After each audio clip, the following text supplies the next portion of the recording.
Hello everyone, my self नवीन कुमार।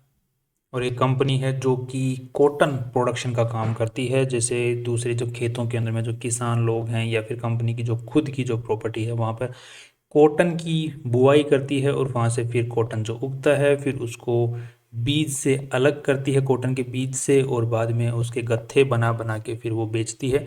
मतलब cotton के जो बेल्स होते हैं, कॉटन बेल्स, वो बेचती है और साथ में कॉटन सीड्स भी बेचती है। कॉटन सीड से बेसिकली कंपनी तेल निकाल के फिर वो भी बेचती है। तो ऐसी ये कंपनी है जो कि स्टॉक मार्केट से पैसे उठाना चाह रही है, जिसका नाम है गजानंद इंटरनेशनल लिमिटेड। ये कंपनी का जो आईपीओ है 9 सितंबर से 11 सितंबर के बीच में खुलने वाला है। 36 का कंपनी ने फिक्स प्राइस यहाँ पर सेट किया है आईपीओ के अप्लाई करने के लिए लोगों के लिए। और यहाँ पर कंपनी जो अपनी पूरी वैल्यू जो लगा रही है वो 67 करोड़ रुपीज़ के आसपास में लगा रही है। नेक्स्ट अगर देख लेते हैं तो कंपनी की जो बेसिकली इतनी टाइप के जो कॉटन्स होते हैं उनके अंदर में आज के दिन डील कर रही है। साथ में कंपनी के पास में 37,500 मेट्रिक टन पर ईयर की इंस्टॉल्ड कैपेसिटी के साथ में कंपनी काम कर रही है। और कंपनी बोल रही है कि हमारी जो नियर बाई लोकेशन है वहीं पर कॉटन लगती है जहाँ पर हमारी फैक्ट्री है। तो ये हमारे लिए एडवांटेज भी है। नेक्स्ट अब देख लेते हैं कंपनी यहाँ पर जो आईपीओ से 20 करोड़ 65 लाख रुपए उठाना चाह रही है, जिसके बदले जो कंपनी वैल्यू लगा रही है अपनी आईपीओ के अंदर में अपनी कंपनी वो 67 करोड़ रुपये उठा रही है लगा रही है। अब रीज़न क्या है पीछे आईपीओ के अंदर पैसे उठाने के? तो कोई खास रीज़न नहीं है। कंपनी बोल रही है हमारा खर्चा ज़्यादा हो रखा है और पैसों की ज़रूरत पड़ रही है। खर्चा ज़्यादा हो रखा है और पैसे मीट करने के लिए हैं नहीं उस खर्चे को, राइट, क्योंकि लाइबिलिटी ज़्यादा है और एसेट्स कम हो रखे हैं जिसके लिए हमें पैसों की ज़रूरत है। बेसिक रीजंस कुछ खास यहाँ पर रीज़न है नहीं आईपीओ लेके आने के लिए। नेक्स्ट अब थोड़ा सा आरएचपी के ऊपर नजर डाल लेते हैं तो वहाँ पर क्या डिटेल्स हमें दी हुई हैं। तो कंपनी के 20 करोड़ रुपए के अंदर में से 19 करोड़ रुपए ही पीछे बचने वाले हैं 20 करोड़ 64 लाख में से, क्योंकि 1 करोड़ 65 लाख रुपए तो जो आईपीओ लेके आने में कंपनी की मदद कर रहे हैं वो अपना फीस ले रहे हैं यहाँ पर, राइट। नेक्स्ट जो कंपनी के मेन कर्ता धर्ता हैं उनका नाम है आशीष धीरज लाल मोनसारा, राइट, और तृप्तिबेन अशोक भाई मोनसरा। तो अगर नाम में कुछ रीड करने में गड़बड़ है तो I am really very sorry. Next company के ऊपर में कोई लिटिगेशंस खास कुछ यहाँ पर है नहीं। और कंपनी का अगर यहाँ पर देखते हैं तो जो रेवेन्यू आ रहा है कंपनी का, जो मेन सेल हो रही है वो particular fixed number of customers को ही हो रही है। जैसे टॉप 5 कस्टमर्स को कंपनी का इस साल अगर देखा जाए तो 85% के आसपास में 5 कस्टमर से ही कंपनी की सेल आई है। इसका मतलब कंपनी के पास में ज़्यादा कुछ मार्केट आज के दिन बना हुआ नहीं है जिनसे सेल आ रही है। कंपनी की जो यहाँ पर इंस्टॉल्ड कैपेसिटी जो यहाँ पर दिखाई जा रही है, जो कि वहाँ पर दिखा रहे थे शुरुआत के अंदर में, और उसके हिसाब से जो यहाँ पर दिखा रहे हैं वो है 9,375। यहाँ पर जो दिखाई जा रही है दैट इज़ 37,500 मेट्रिक टन्स, जबकि आरएचपी के अंदर में यहाँ पर दिखाई जा रही है 9,375 मेट्रिक टन्स। बट इसके साथ में कंपनी जो कैपेसिटी यूटिलाइज कर पा रही है वो सिर्फ 24% ही तो मतलब जब कंपनी के पास में बहुत ज़्यादा इंस्टॉल्ड कैपेसिटी है बट अभी भी काम इतना कुछ खास आ नहीं रहा है। कंपनी के पास में प्रोडक्शन या फिर डिमांड आ नहीं रही है। अगर डिमांड आएगी तो फिर कंपनी कहीं और से प्रोक्योर कर भी सकती है कॉटन, बट यहाँ पर डिमांड नहीं आ रही है जिसकी वजह से कंपनी की कैपेसिटी फुलफिल नहीं हो रही, जबकि कैपेसिटी बहुत ज़्यादा है। इसी के साथ में अगर कंपनी की देखते हैं तो कैपेसिटी जो कंपनी की है टोटल ओवरऑल, उसमें कॉटन बेल्स, कॉटन के जो गत्थे होते हैं बीज से अलग करने के बाद में जो रुई बचती है पीछे, वो रुई और कॉटन सीड्स दोनों को मिला के यहाँ पे प्रोडक्शन कैपेसिटी है, इसकी यहाँ पे इंफॉर्मेशन दी हुई है। ये कंपनी की जो प्लांट है ये वो जो गजानंद इंटरनेशनल लिमिटेड, इसके अंदर में पूरा काम होता है। और यहाँ पर देखिए प्रोसेसिंग कॉटन को इस तरीके से मशीन में प्रोसेस किया जाता है, कॉटन सीड्स को अलग किया जाता है, फिर कॉटन के जो बेल्स होते हैं उनको इस तरीके से स्टोरेज कर लिया जाता है। ऑयल मिल कंपनी के पास में, ऑयल मिल्स के अंदर में फिर कंपनी के जो बीज होते हैं, जो कॉटन के जो बीज होते हैं उनको भेजा जाता है और वहाँ से फिर कॉटन ऑयल सीड निकाला जाता है। और पीछे फिर जो कॉटन सीड ऑयल निकालने के बाद में कॉटन सीड से फिर एक वो बचता है, क्या बोलते हैं उसको हम, खड़ बोलते हैं, जैसे जो कि जानवरों के खाने के काम आती है।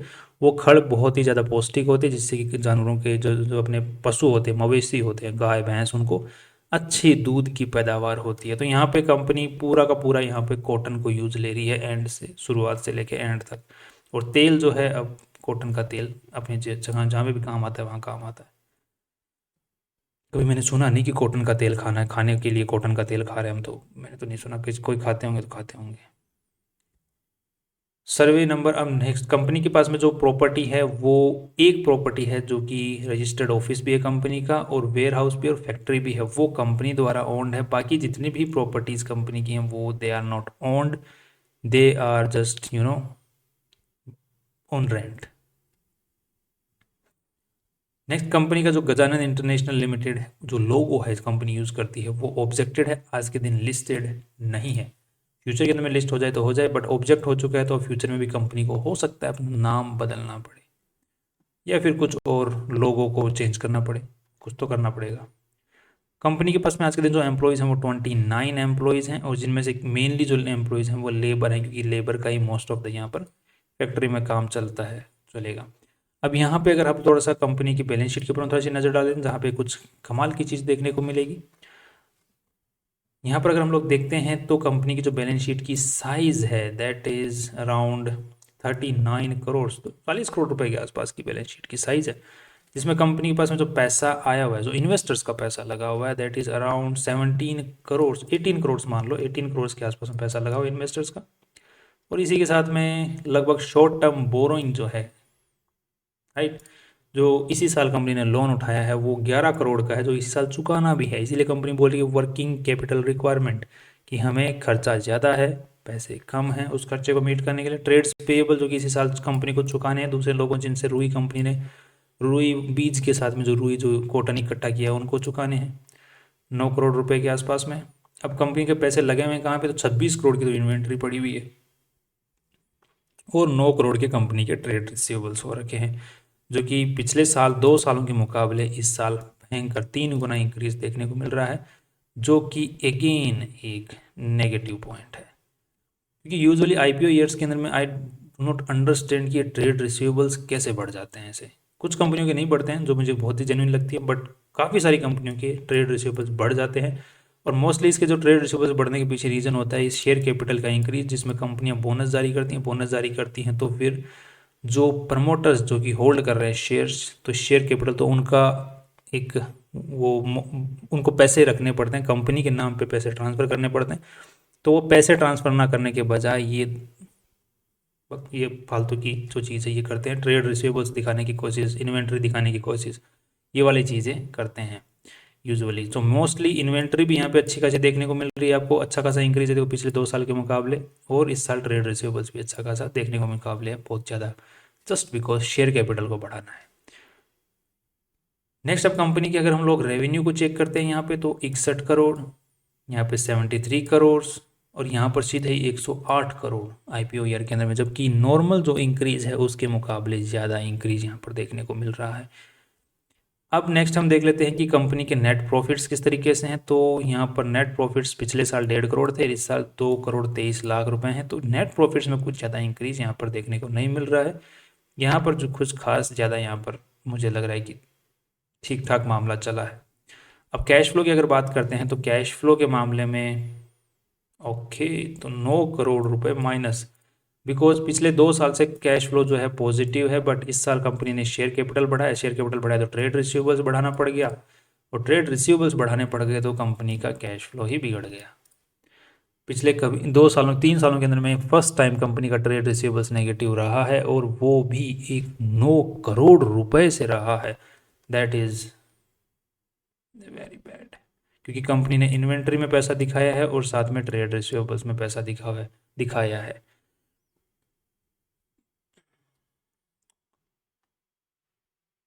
सो ये कुछ धांधलियाँ टाइप की कंपनियाँ पता नहीं क्यों करती हैं। अब नेक्स्ट देख लेते हैं कि कंपनियाँ, अब जो मेन चीज़ है यहाँ पर दिखाने वाली है वो है कि कंपनी इस बार बोल रही है कि 108 करोड़ रुपए का हमारा रेवेन्यू हुआ है, तो ये तो कमाल की चीज़ थी, मैं तो इसको बताना ही भूल गया। देखो, कंपनियां बोली हैं कि 108 करोड़ रुपए का हमारा इस साल रेवेन्यू हुआ है, तो 108 करोड़ रुपए रेवेन्यू जो है मेनली कंपनी का कॉटन बेल्स और उनसे तो आ नहीं रहा है। तो रेवेन्यू को इस बार बढ़ाने के लिए कंपनी क्या बोल रही है, हमने चना बेच दिया। रुई का काम करने वाले चना बेचने लग गए। चने भून भून के खाओ। तो जिसकी वजह से कंपनी बोल रही है कि हमारा रेवेन्यू बढ़ गया बट उसमें कुछ खास प्रॉफिट्स नहीं बचे, बट फिर भी still we manage to make some profit out of it. लगभग 70 लाख रुपए कंपनी ने नेट प्रॉफिट्स में निकाले हैं चना बेच बेच के। That is very good and nice.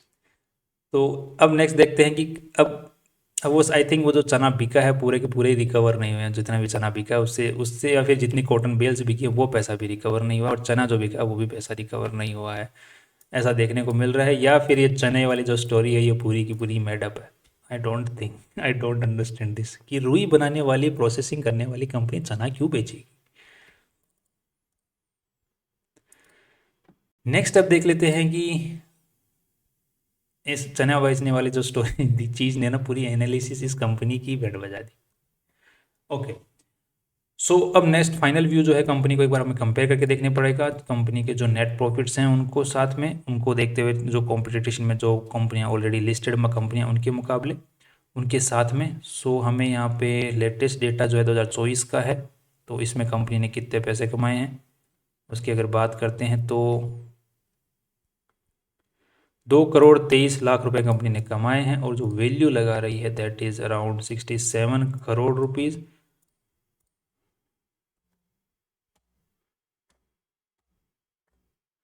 तो 30 का पी रेशियो निकल के आ रहा है, जिसमें अगर हम लोग एक लक्ष्मी कॉटन स्पिन को देखते हैं तो ये कंपनी कुछ खास प्रॉफिट कमाती हुई दिख नहीं रही है, नेगेटिव में बैठी हुई है।